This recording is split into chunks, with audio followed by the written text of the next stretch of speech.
What is up, everyone, and welcome back to another episode of History Behind the Horror. I'm your host Tay, and for tonight's video we will be talking about Pyramid Head from Silent Hill. Now, before we start that video, make sure you guys hit the subscribe button, also hit the bell so you always stay up to date when a new episode is available. Now, with that being said, thank you guys so much for watching, and I hope you all enjoy the video.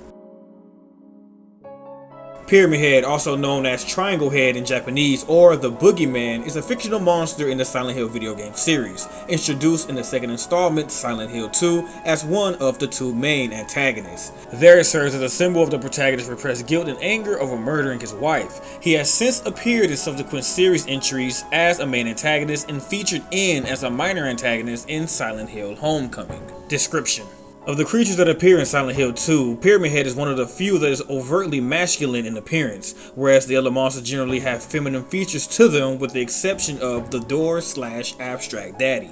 Pyramid Head resembles a pale, muscular man covered with a white blood-soaked robe reminiscent of a butcher's smock. His most outstanding feature is a large red triangular helmet that covers his head completely. Like the nurses in the game, Pyramid Head wears plain white gloves with partially connected fingers, either to conserve polygons or for a unique effect. Early designs show him with a strange tattoo on his left shoulder, but this does not appear in the game. Pyramid Head is usually armed with a great knife or a lightweight spear. However, he can also attack with a strangle grip, during which a black tongue-like protrusion stabs. Similar to an attack used by other creatures in the game, he also can perform a headbutt which can cause an instant death. Lastly, he can use an extremely slow overhead chop with a great knife which also causes instant death, except in easy mode.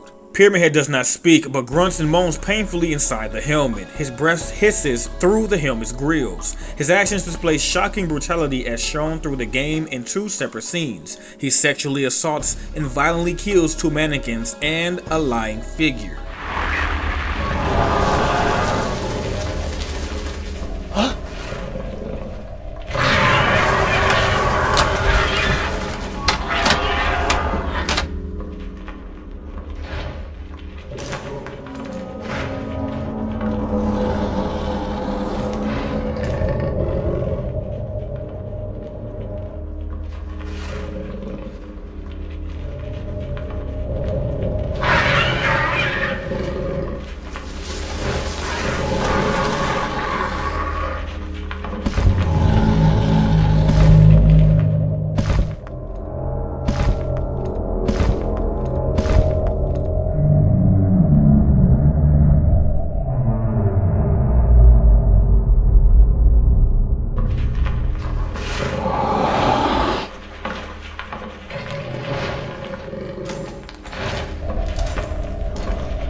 Symbolism.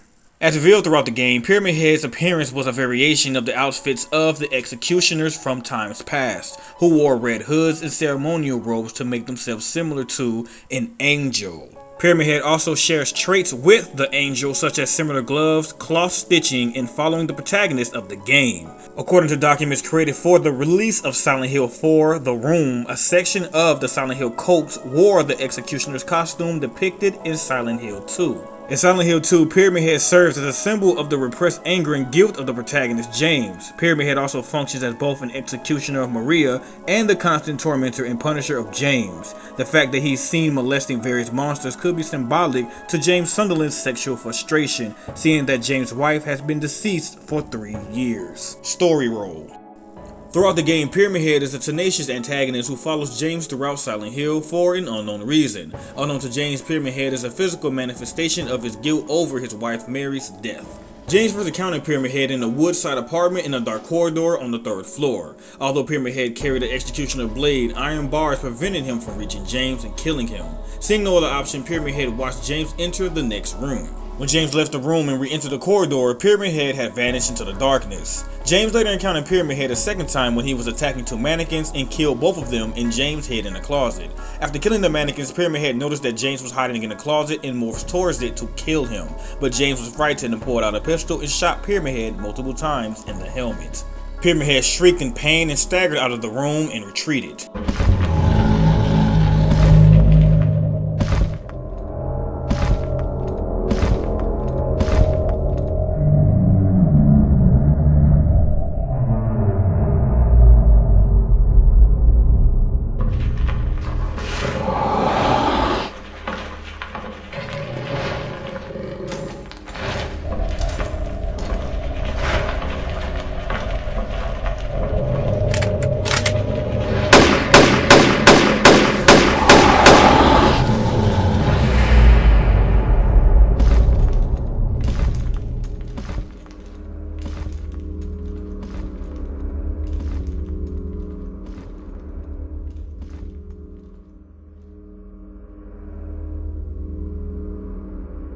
Later, Pyramid Head encountered James again in a fenced room in Brookhaven Hospital. James was heading for the elevator to the part downstairs, but Pyramid Head had moved in from behind and struck James down with his knife and sent him into the fence, which broke off and sent James falling into the darkness below while Pyramid Head watched from above.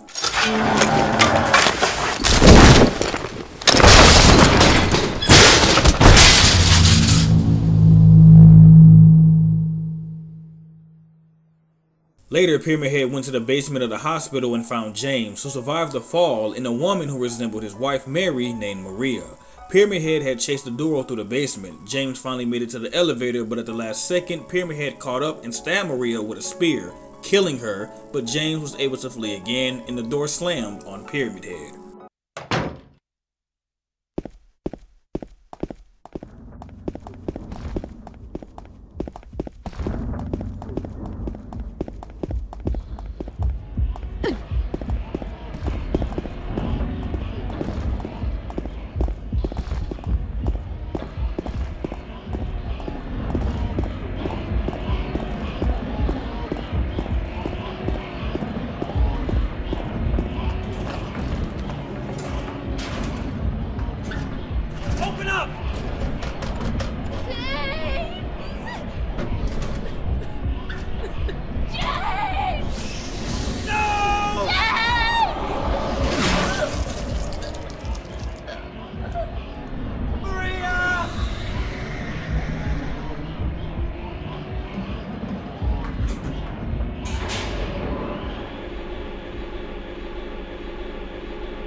Later, James finds a painting in the prison which depicted Pyramid Head with a spear with mutilated corpses hanging upside down in the background, to which James thinks it's him.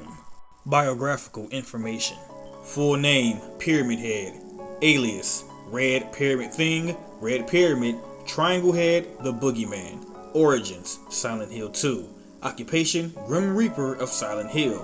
Power/skills, supernatural strength, wields a great sword and spear, multiple pyramid heads. Hobby, killing and raping other monsters. Goals, punish James Sunderland for the sin he committed. Type of villain, demonic executioner. Final thoughts. There's been a question that's been bugging me ever since I've started making this episode, and it's about Pyramid Head, and the question is Pyramid Head a good guy, a bad guy, or is he both, neutral? I say that because his goals are to punish James Sunderland for the sin that he committed when he killed his wife. So since that is a manifestation of James's imagination, as in he's only been born because of James' sin, is it wrong that he's punishing James because of what he did? Because he did do something wrong and kill his wife. So is it bad? Isn't everything that's trying to kill James in this game is a manifestation of his imagination? It could be shared amongst other people, but I'm thinking that it is It's been a while since I played this game. It's been years since I played this, so I'm thinking it's just every creature is just a manifestation of just James's imagination. Now it could be other ones too, but also you can call him evil because he's raping creatures. But they also call these so-called creatures mannequins. So are they really creatures? They're not even like a thing. They're mannequins. So I kind of don't know what's going on with this one, but it's been like a question going on. Is Pyramid Head something very evil, something very good, or is he just something a little bit of both? I have no idea. But well, he did kill Maria, so I guess you could say he's evil, but what he's doing is the right thing. Him trying to kill James, is that the right thing to do, or is it the wrong thing to do? I'm gonna let you guys answer that in the comment section. Another thing is, though, Silent Hill is a very unique game. I really love this game. I love this game on top of Resident Evil, since these games both are kind of similar and they have different enemies to them. Now Resident Evil has zombies, and the recent games have been other kinds of zombies, you know, unique things too that I actually like. But for some reason Silent Hill's creatures are a little bit more unique to me because they all have a deeper meaning, in my opinion, than they do of Resident Evil characters, like a generic zombie, or you have Nemesis, who was made based off scientists to kill this and stars. You have that, you know, they want to, you know, pretty much rule the world. And then you have Silent Hill monsters, where these characters only come about because of certain actions by like James or any other protagonist from these other games. I think that's also a thing in the in the Silent Hill movies. I'm not too sure, but I'm pretty sure that it's also the same thing, since it is Silent Hill. Why would they change it based off just for a movie? Now, there has been movies that suck that was made from games. In my opinion, Resident Evil movie was garbage because I like the Resident Evil games and I wasn't expecting it to be what Resident Evil movie was. But then I recently just watched the Silent Hill movie for the very first time a few months ago, actually, and that movie was really good. It actually felt like it was like the characters in the movie were in Silent Hill. Everything was pretty much the same. The one that I watched, I don't know if it's multiple movies, and I don't know the name of the movie, but it was Silent Hill, either the first or second one, if there's a second one. It was the one where the lady was a cop. There was a cop lady, and they made it into Silent Hill, and the cop lady kept chasing after the main protagonist to arrest her because of something. I can't remember. It's been a long time since I've seen it, a few months, but that's the one that I watched, and it was really good. It really reminded me of Silent Hill. And then you go back to Resident Evil movie and Resident Evil game, and I was like, what the hell is this? This isn't Resident Evil. In my opinion, it wasn't Resident Evil. It wasn't something that I was expecting when I initially first wanted to watch it, when I went to go watch the movie. So Silent Hill is very good. I just had a main question about Pyramid Head, mostly because I don't think he's really that evil. He's evil as hell, but I don't know if he's super evil. I think some of the things he was trying to do might have been good. Maybe James was punishing himself. I have no idea. I'm gonna let you guys enter that in the comment section. If you could help me out, I would really do appreciate that one. But as always, this is the end of our History on a Horror video. If you guys did enjoy and you want to see more Silent Hill, make sure you guys remember to hit the subscribe button, because we got more coming up soon. Like it, share it, and put for the comments in the comments what you guys would like to see next. And as always, thank you guys so much for watching and taking the time to come out tonight and watch this video. And I hope to see you on the next episode of History Behind the Horror.